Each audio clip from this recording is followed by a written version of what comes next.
Case number FECR 148880, State of Iowa versus Curtis Randall Padgett. Padgett and his attorneys are present in the courtroom, along with the attorneys for the state. Back on April 11th, 12th, and 15th, we had a trial to the court of this case. Pursuant to Iowa Rule of Criminal Procedure 2.17 sub 3, the court is required to specifically list findings of fact, conclusions of law, and return the verdict to open court. That completed.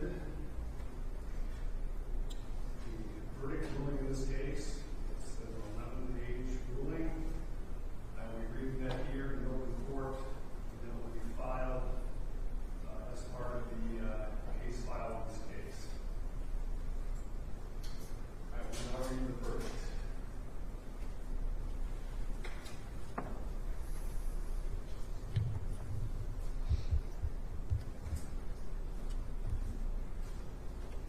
In the Iowa District Court in Lynn County, State of Iowa plaintiff versus Curtis Randall Padgett defendant.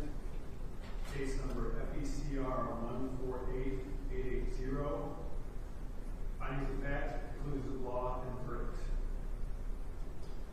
This case was tried for the court on April 11, 12, and 15, 2024 on defendant's written and oral waiver of trial by jury. See jury trial waiver filed April 10th, 2024. The state was represented by Assistant Lynn County Attorneys Molly Edwards and Dennis Berger. The defendant was personally present at all times, represented by attorneys Patrick McMullen and Todd Weiner. The state presented physical, testimonial, and documentary evidence in their case in chief. The defendant presented testimonial evidence in his defense. The court then heard final arguments of counsel, and the cause was submitted to the court for deliberations. After reviewing all the evidence in this case and the applicable law, the court hereby returns its verdict in open court on May 6, 2024. Findings of fact. 1. At approximately 8 a.m. on the morning of May 11, 2007, the body of Dennis First was discovered in the second floor efficiency apartment located at 2249 C Street Southwest, Apartment 5, Cedar Rapids, Lynn County, Iowa, by Robert Gross, a maintenance technician for the Hawthorne Hills apartment complex. Mr. Gross was conducting a welfare check on Dennis First with and at the request of Tina Holtz, who was the tenant relations specialist for the Hawthorne Hills apartment complex. Ms. Holtz had received a request to check on Dennis First from Mr. First's daughter via a telephone call earlier that morning. Ms. Holtz and Mr. Gross were familiar with Dennis First through their professional relationship with him as a tenant. 2. When Mr. Gross and Ms. Holtz first arrived at Dennis First's apartment to conduct a welfare check, the door to the apartment was locked. Mr. Gross knocked on the door and received no response. Mr. Gross then used his master key to unlock the door. The door had 2 separate locks. One was part of the doorknob, and the other was a separate deadbolt. The doorknob was locked, but the deadbolt was not. Ms. Holtz stayed in the doorway while Mr. Gross entered the apartment and found Dennis First lying on his back, sideways on a pull-out bed, with his feet on the floor and his right hand to the side of his neck. Mr. Gross also saw blood on the bed. Mr. Gross saw no signs of life, did not touch or move Dennis First's body. The police were called. 3. Cedar Rapids Police Department, CRPD, Patrol Officer Stephen Yardley was the first law enforcement officer on the scene. He first made contact with the management and then went to apartment number 5. Officer Yardley looked through the partially open door and saw Dennis First lying on the pull-out bed, face up, with his feet on the floor closest to the door. Officer Yardley confirmed Exhibit 1 was an accurate depiction of what he first saw upon entering the apartment. He could tell Dennis First was beyond help. Officer Yardley conducted a protective sweep of the apartment and confirmed no one else was present. While in the apartment, Officer Yardley felt the room was very cool and observed that the air conditioner thermostat was set to 60 degrees.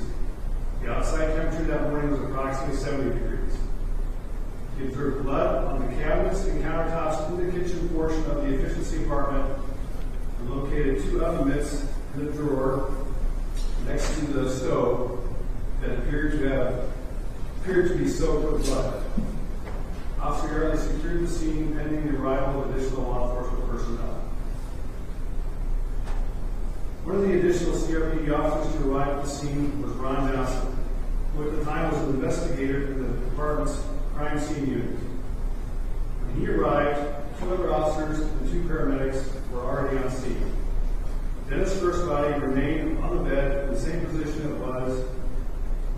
it was in when Robert Gross and Officer Yardley first observed it. Investigator Johnson made observations, took photographs, and processed the scene of what he determined to be an unnatural death. Investigator Johnson observed a large amount of blood on the bed and drops of blood on the floor on the side of the bed nearest to Dennis' first head. Investigator Johnson also drafted a scaled sketch of the layout of the apartment. See Exhibit 11. He also called other members of the crime scene unit for assistance. This included investigators Jim Kelly, Rod Shiflett, and Joseph Clark. 5. Investigator Jim Kelly arrived on the scene after Dennis' first body had been removed. Investigator Kelly learned the victim had been stabbed, so he began to search the apartment looking for a knife. Investigator Kelly found 2 parallel paths of blood drops from the east side of the pull-out bed, the side of the bed nearest to Dennis' first head, into the kitchen area and leading to a cabinet by the sink. 2 blood-soaked oven mitts were located in the right side drawer, and an unsheathed paring knife with blood on the handle and blade were located in the left side drawer. The blade of the knife was approximately 3.5 to 4 inches in length. There were other sheath knives in the left side drawer that did not have blood on them. A knife sharpener with blood on it was found in the same drawer as the knife. There was also blood on the inside and outside of these drawers. A latent print was later located and lifted from the knife sharpener by investigator Joseph Clark. 6. Investigator Kelly also identified footwear impressions on the southeast side of the pull-out bed, on the side furthest from the entry door near to the kitchen. On the floor of Dennis' first apartment.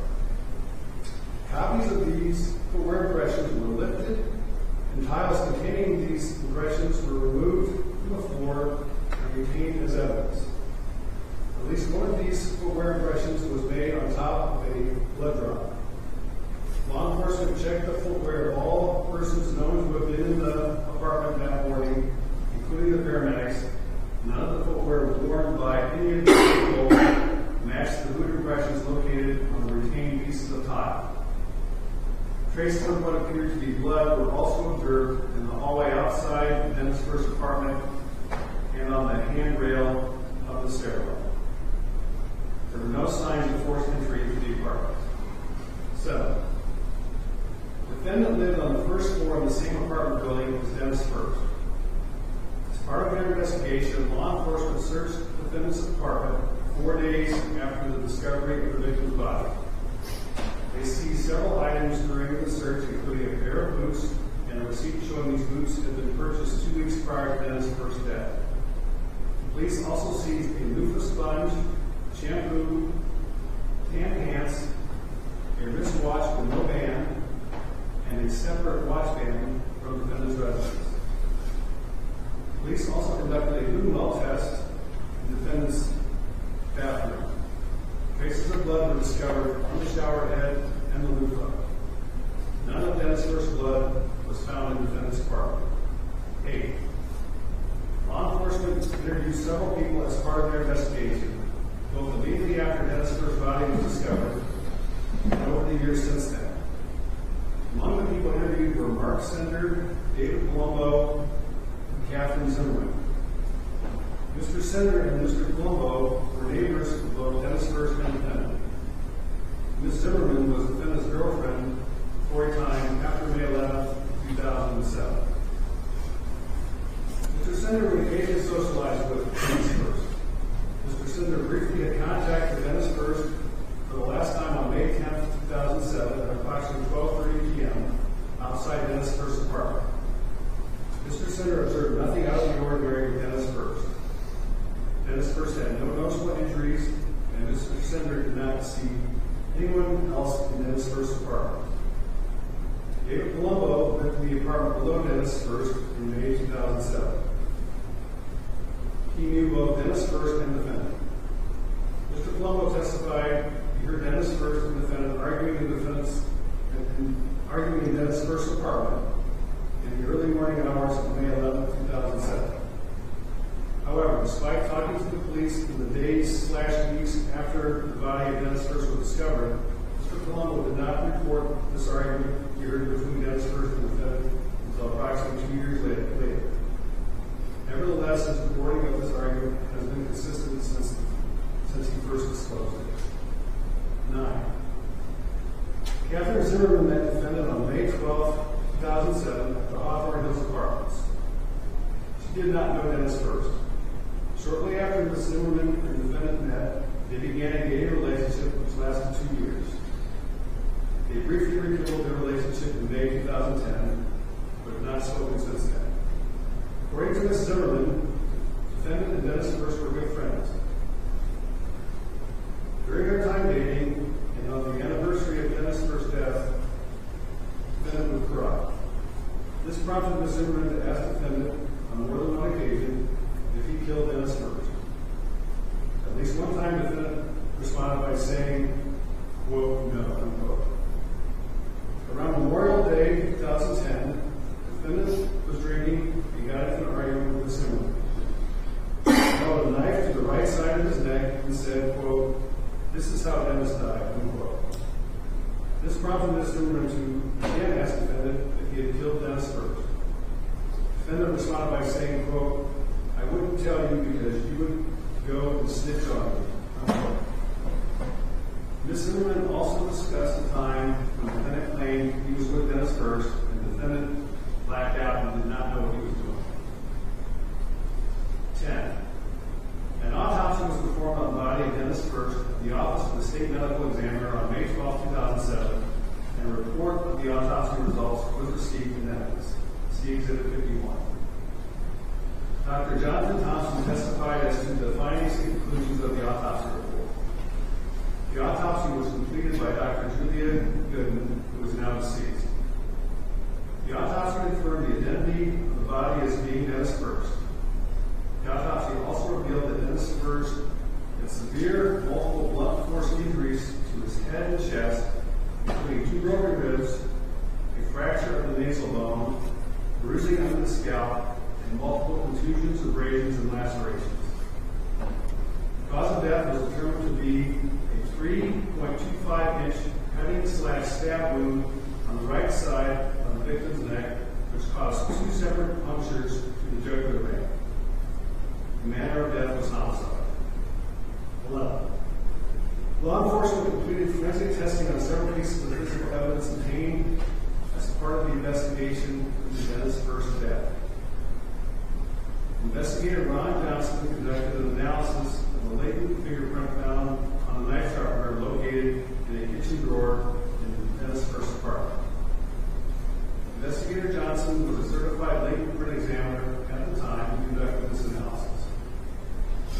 He compared the single latent fingerprint found on the knife sharpener with a set of the defendant's known fingerprints. Investigator Johnson determined that the fingerprint found on the knife sharpener recovered from Dennis First's apartment was a match to the left index finger of the defendant. Investigator Johnson's match determination was verified by Investigator Ron Shepard, also with the CRPD crime scene unit, and also a certified latent print examiner. Investigator Johnson also testified that fingerprints are unique to individuals and that no two people who have ever existed will have the same fingerprints, not even identical twins.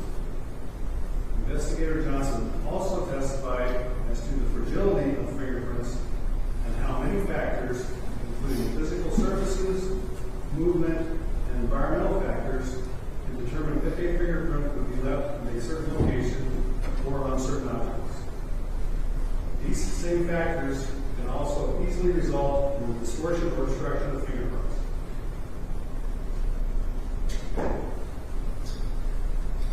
12. Michael Halverson, an expert in DNA analysis and a supervisor of the Iowa Division of Criminal Investigation, DCI Laboratory in Ankeny, Iowa, provided testimony and testing results for certain physical evidence obtained in this case. He testified to the results of DNA testing done in 2007 by another DNA technician who now works in a different section of the lab. As part of the testing process, the technician had known samples of both Dennis First and the defendant. The technician tested the inside wrist area of the blood-soaked oven mitts found in the drawer of the victim's kitchen. This testing resulted in the identification of a mixture of DNA. Accounting for the victim's DNA in this mixture, the other identifiable profile matched the defendant and fewer than 1 in 100 billion unrelated individuals. This was a statistical match for defendant's DNA being located in the evidence. The source of defendant's DNA could be blood, skin, or saliva. Cigarette butts were tested and only matched Dennis First. A sample of blood found in the hallway outside the victim's apartment yielded a partial DNA profile which matched the victim and 1 in 6,000 unrelated individuals. A sample of blood found in the stairwell did not match the victim or defendant. A sample of blood found on the roof of the defendant's apartment was found to match only him and fewer than 1 in 100 billion other unrelated individuals. Dennis First's blood was not found on the roof. Neither the watch nor the watch band found in the defendant's apartment contained a detectable amount of blood. One of the two boots found in the defendant's apartment, the left boot, contained traces of blood, but the DNA profile obtained from that blood was too weak to test. The blood was located on the side of the heel toward the back nearest to the instep of the boot. The tan pants obtained from the defendant's apartment did not contain a detectable amount of blood. 13. In 2013, the knife sharpener taken from the drawer in Dennis First's kitchen, Exhibits 70 and 71, were resubmitted to the DCI lab for testing. These items were originally submitted in 2007 but were not tested. Only the knife was tested on this occasion, and the test confirmed the presence of blood on the knife. However, the test failed to produce any DNA profile for testing. In the fall of 2022, swabs collected from this same knife and sharpener, along with a kitchen drawer obtained from the original crime scene, were again submitted to the DCI lab for testing. The screening of the drawer did not indicate the presence of blood on 7 areas of the drawer. A swab from the bottom of the drawer detected a DNA factor, but this was too weak to make a DNA interpretation. Likewise, testing on the swabs collected from both the knife and the sharpener produced DNA factors which were too weak for conclusive interpretation. CRPD maintained storage of these items from the original collection of the evidence in Dennis First's apartment in 2007. These items were in storage at the CRPD from the summer of 2008 in the police station, including the evidence storage area was closed. 14. Michael Halverson also provided expert testimony on the ways in which DNA can be left on items and how the overwhelming presence of one person's DNA may mask the presence of a smaller sample of DNA from others. He testified about the difference between DNA being deposited through bodily fluids and DNA being deposited in the form of skin cell transfer.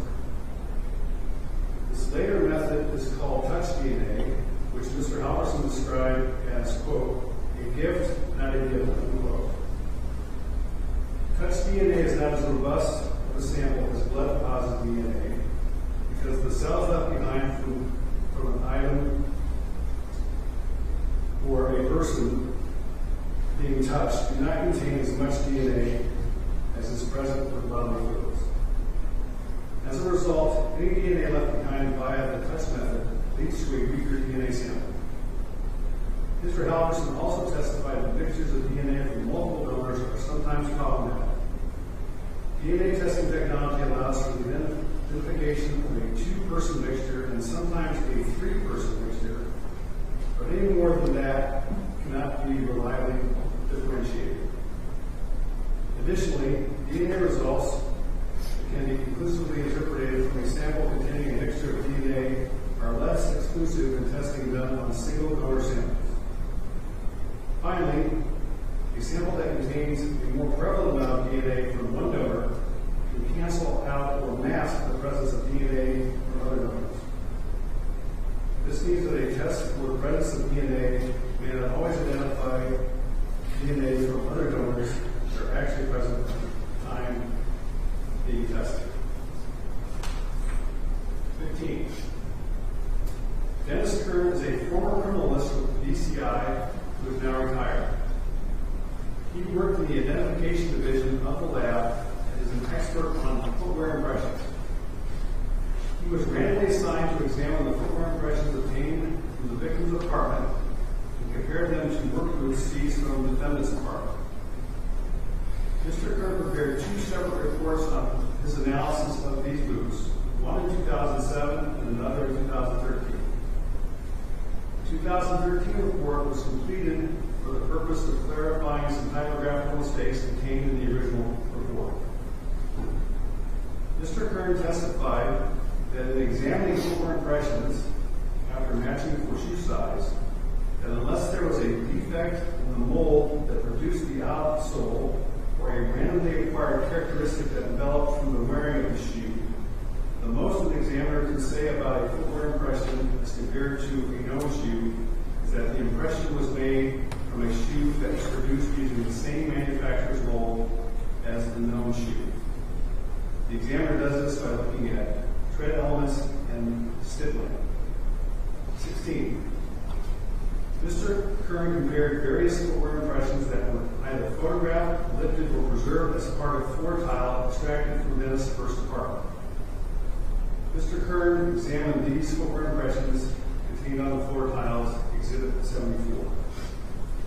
He determined that the first and third of these impressions correspond to the right boot, Exhibit 73A, seized from the defendant's apartment, the physical shape and size, outsole design, and manufacturing pattern, stippling, and that the source of these impressions and the right boot originated in the same manufacturing mold. Mr. Kern determined that the second impression on Exhibit 74 could have been made by either the right boot or the left boot, Exhibit 73B, seized from the defendant. Additionally, one of the footwear impressions corresponding to the right boot was made on top of a drop of blood, while that droplet was still wet. Mr. Kern also examined 6 additional footwear impressions that were digitally photographed from the victim's apartment. Mr. Kern concluded that 4 of these footwear impressions were consistent with the right boot, and the other 2 were consistent with the left boot. None of these impressions contained any individual characteristics. 17. Michael Lehman testified for the defense. Back in 2007, he knew both Dennis first and the defendant. He described Dennis first as his best friend, and the 3 of them would hang out together occasionally over the 12 to 18 months prior to Dennis' first death. He also described Dennis' first voice as gravelly and only heard him yell a couple of times. Mr. Lehman also testified that he never saw the defendant cook before Dennis' first. 18.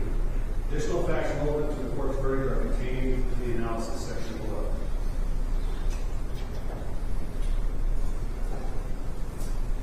Applicable law. It is fundamental in every criminal case that the defendant is presumed innocent, and this presumption persists throughout a trial unless and until the state, through competent evidence, carries its burden to establish the defendant's guilt beyond a reasonable doubt. Citation to Carter versus Kentucky, 450 U.S. 288, 1981. Iowa law defines reasonable doubt as follows. A reasonable doubt is one that fairly and naturally arises from the evidence in the case or from the lack or failure of evidence produced by the state. If, after a full and fair consideration of the evidence, the fact finder is firmly convinced of the defendant's guilt, then there is no reasonable doubt that the defendant is guilty. But if, after a full and fair consideration of all the evidence in the case, or from the lack or failure of evidence produced by the state, the fact finder is not firmly convinced of the defendant's guilt, then there is a reasonable doubt and the defendant is not guilty. Iowa Criminal Jury Instruction 100.10, 2022. Defendant is charged with one count of murder in the first degree in violation of Iowa Code Section 707.2 sub 1, 2006. And there's a footnote that reads as follows. 2006 Iowa Code was in effect at the time of the offense charged in this case. Relevant sections of the Iowa Code in effect today have not changed since the 2006 edition. Iowa Code Section 707.1 defines murder as when, quote, a person kills another person with malice aforethought, either expressed or implied, unquote. Murder in the first degree includes the lesser offense of murder in the second degree. The footnote here reads as follows.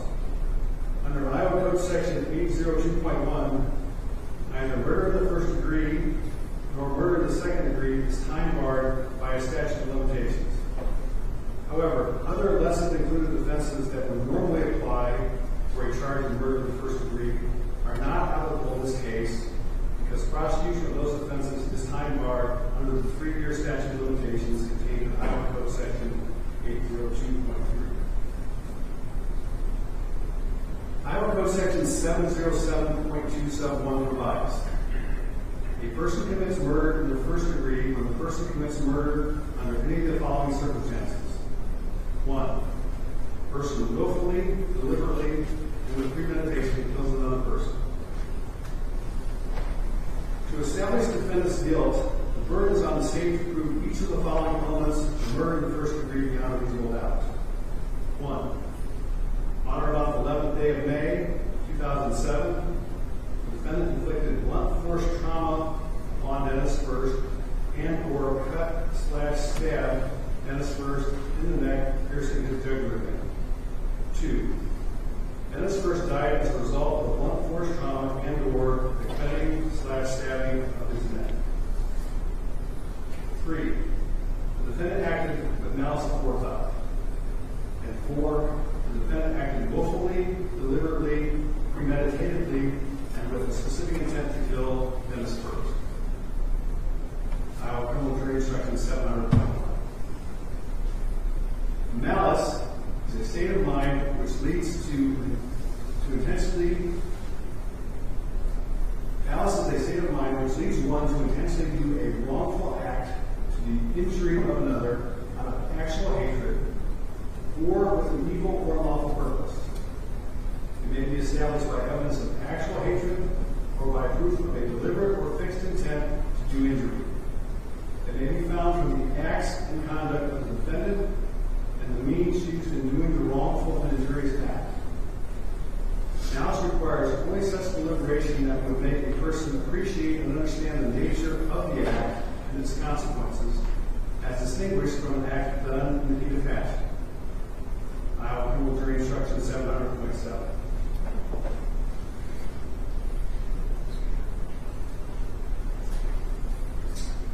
Malice aforethought is a fixed purpose or design to do some physical harm to another which exists before the act is committed. It does not have to exist at any particular. It does not have to exist for any particular length of time. Again, Iowa Criminal Jury Instruction 700.7. Malice aforethought may be inferred from the use of a dangerous weapon. Iowa Criminal Jury Instruction 700.10. Willful means intentional or by fixed design or purpose and not accidental. Iowa Criminal Jury Instruction 700.5. To deliberate is to weigh in one's mind, to consider, to contemplate, or to reflect. Again, Iowa Criminal Jury Instruction 700.5. Premeditate is to think or ponder upon a matter before acting. Again, Iowa Criminal Jury Instruction 700.5. Deliberation and premeditation need not exist for any particular length of time before the act. Iowa Criminal Jury Instruction 700.6. If a person has the opportunity to deliberate and uses a dangerous weapon against another resulting in death, the fact finder may infer that the weapon was used with malice or premeditation and specific intent to kill. Iowa Jury Instruction 700.8. Analysis. It is undisputed and clearly established by the evidence, in this case, that Dennis first died in his apartment at 2249 C Street Southwest, Apartment 5, Cedar Rapids, Linn County, Iowa, sometime between about 12:30 p.m. on May 10, 2007, and about 8 a.m. on May 11, 2007. It is also undisputed that Dennis first was killed by being severely beaten and having his jugular vein cut. Contested issues in this case are whether the defendant was the individual who killed Dennis first, and if he was, what was the defendant's state of mind when doing so? After considering both the direct and circumstantial evidence presented by the state in this case, the court is convinced that the defendant severely beat Dennis first and then cut his neck with a knife, puncturing the victim's jugular vein in 2 places. The scientific evidence presented by the state is extremely compelling. The defendant's DNA was found mixed with the victim's DNA in the blood-soaked oven mix. Michael Howerson testified that a sample that contains a more prevalent amount of DNA from one donor can cancel out or mask the presence of DNA from other donors. Because the oven mitts were soaked in the victim's blood, and therefore contained an overwhelming amount of the victim's DNA, yet a testable sample of the defendant's DNA was also identified, convinces the court that the amount of the defendant's DNA was more than just a trace. This leads the court to conclude that the defendant handled the oven mitts for a significant amount of time, at or near the time the victim's blood was left on the oven mitts. The defendant's fingerprint was found on the knife sharpener, which was found in the drawer with the knife containing blood. No other fingerprints were located on the knife sharpener. The sharpener itself also contained blood. Ron Johnson also testified as to the fragility of fingerprints and how many factors, including physical surfaces, movement, and environmental factors, can distort or destroy fingerprints. The fact that the defendant's fingerprint on the knife sharpener was not distorted or destroyed supports the conclusion that the fingerprint, like the defendant's DNA on the bloody oven mitts, was left very close in time to Dennis' first death. This not only places the defendant in the victim's apartment at the time of his death, it also proves the defendant accessed the drawer containing the weapon used to cut the victim's jugular vein. Law enforcement collected footwear impressions from the crime scene, a pair of work boots from the defendant's apartment, and a receipt showing that the work boots were newly purchased 2 weeks prior to the victim's death. Dennis Curry compared the multiple footwear impressions with the boots seized from the defendant's apartment. Mr. Curry was able to say that multiple impressions correspond to both the right and left boots of the defendant. One of the impressions was also made on top of a wet drop of blood, showing it was made closely after Dennis first was injured. Additionally, no wear marks or randomly acquired individual characteristics were identified on the footwear impressions, and the stippling was well defined. This supports the conclusion that the boots which made these impressions had not been significantly worn prior to making the impressions, which also supports the conclusion that the boots which made these impressions were new. Law enforcement and lay witness testimony establishes credible circumstantial evidence also relied on by the court to reach its verdict. Defendant and Dennis first lived in the same apartment building. Dennis first lived alone in the deficiency apartment. On May 10, 2007, Dennis first was alive and showed no signs of having suffered any physical trauma.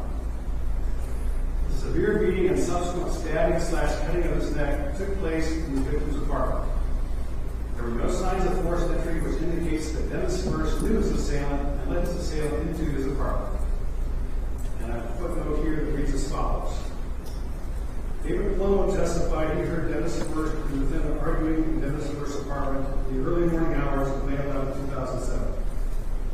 Although the court has no issues with Mr. Palumbo's credibility, the fact that he did not initially report this information to the police when interviewed in May 2007 and only first reported it 2 years later calls into question the reliability of the information. The court gave this testimony no weight in reaching its conclusions in this matter. The defendant and the victim were friends and spent time together, sometimes drinking alcohol. In the years after Dennis' first death, the defendant exhibited behaviors and made statements that, taken together, point to the defendant's consciousness of guilt.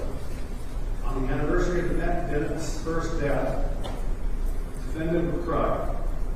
Just after the 3-year anniversary of the victim's death, the defendant was drinking alcohol and emotional. He held a knife to the right side of his own neck and said, quote, "This is how Dennis died," unquote. This prompted his girlfriend to ask the defendant if he had killed Dennis first. The defendant responded by saying, quote, "I wouldn't tell you because you would go and snitch on me," unquote. The totality of credible evidence in this case leads the court to find, beyond reasonable doubt, that sometime from the evening of May 10th to the early morning hours of May 11th, 2007, the defendant, using his hands, feet, an unknown solid object, and/or a combination of all three, physically assaulted Dennis first, causing serious injuries to his head and chest, including 2 broken ribs, a fracture of the nasal bone, bruising under the scalp, and multiple contusions, abrasions, and lacerations. This beating either caused Dennis first to lose consciousness or severely incapacitated him, and left the victim lying sideways on his bed, much in the same position his body was ultimately discovered. As Dennis first lay there incapacitated from the beating, the defendant went to the kitchen area of the apartment. He grabbed a knife, Exhibit 70, from a drawer, handling the knife sharpener, Exhibit 71, in the process, and leaving his left index fingerprint on it. The defendant also located and grabbed 2 other mitts, Exhibit 72, and put them on his hands. The defendant then walked back to the east side of the bed, nearest the victim's head, where the victim remained incapacitated. The defendant used one hand for leverage, and with the knife in his other hand, the defendant repeatedly sliced the right side of the victim's neck, causing a gaping 3.5-inch long wound. This knife wound cut through both tissue and muscle and punctured the victim's jugular vein in 2 places. The defendant used tremendous force to make this move. In the process of slicing the victim's neck, the knife slipped and made a cut in the bed, further corroborating the conclusion that the victim was lying down incapacitated when the defendant was making these cuts. By the time the defendant finished slicing Dennis' first neck, the other mitts he was wearing were soaked in blood. The defendant carefully returned to the kitchen, leaving a trail of blood drops on the way. The spot of blood ended up on the side of the heel toward the back nearest to the instep of the defendant's left boot, Exhibit 73B. The defendant stepped on a drop of blood with his right boot, Exhibit 73A. The defendant placed the other mitts and the knife back in their respective drawers and exited the apartment, locking the door on his way out and leaving Dennis first to die. The court also finds beyond reasonable doubt that the defendant acted with malice aforethought in killing Dennis first, and his conduct was premeditated. First, the severity in which the victim was beaten shows the defendant acting with an evil and unlawful purpose beyond simple rage in the heat of passion. The multiple fractures and contusions Dennis first suffered from the beating evinces a deliberate or fixed intent to do injury on the part of the defendant. This beating was no accident. Second, and even more convincing, is the defendant's extended assault of the victim using a knife. After Dennis first was rendered incapacitated by the beating, and while lying face up and defenseless on his bed, the defendant walked to the kitchen, located a weapon, the knife, and improvised a means to help conceal his identity and keep his hands clean beyond this. The defendant then returned to the bed where Dennis first remained and cut his neck. the time the defendant first left the victim's side and headed to the kitchen until he returned to the bed with the knife, the defendant contemplated how he was going to finish the job, how he was going to kill Dennis first. The defendant's actions in seeking out, securing, and then using a knife to cut the victim's neck were done willfully, deliberately, and with premeditation. Verdict. For the reasons stated above, the court hereby finds the defendant guilty of the offense of murder in the first degree, Class A felony, in violation of Iowa Code Section 707.271. Sentencing is set for July 9th, 2024 at 11 a.m. 1 hour has been set aside for the sentencing hearing.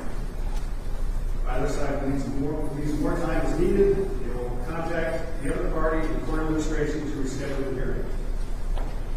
No pre-sentence investigation report is ordered pursuant to Iowa Code Section 901.2 sub 2 sub A. At the time of sentencing, restitution will be ordered in the amount set out in the statement of pecuniary damages filed, unless the defendant gives notice of any objections thereto in writing prior to sentencing. The defendant is advised that he has the right to file a motion for a new trial pursuant to Iowa Rule of Criminal Procedure 2.24 sub 2, and a motion for arrest of judgment pursuant to Iowa Rule of Criminal Procedure 2.24 sub 3. The defendant has 45 days from today to file his motions. Pursuant to Iowa Code Section 811.1 sub 1, the defendant's offense of conviction is not available, therefore, the defendant will remain in custody pending sentencing. Ms. Edwards, any other matters to be addressed on the record? No, Your Honor. Mr. Weimer? No, Your Honor. This matter is adjourned.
Protect them.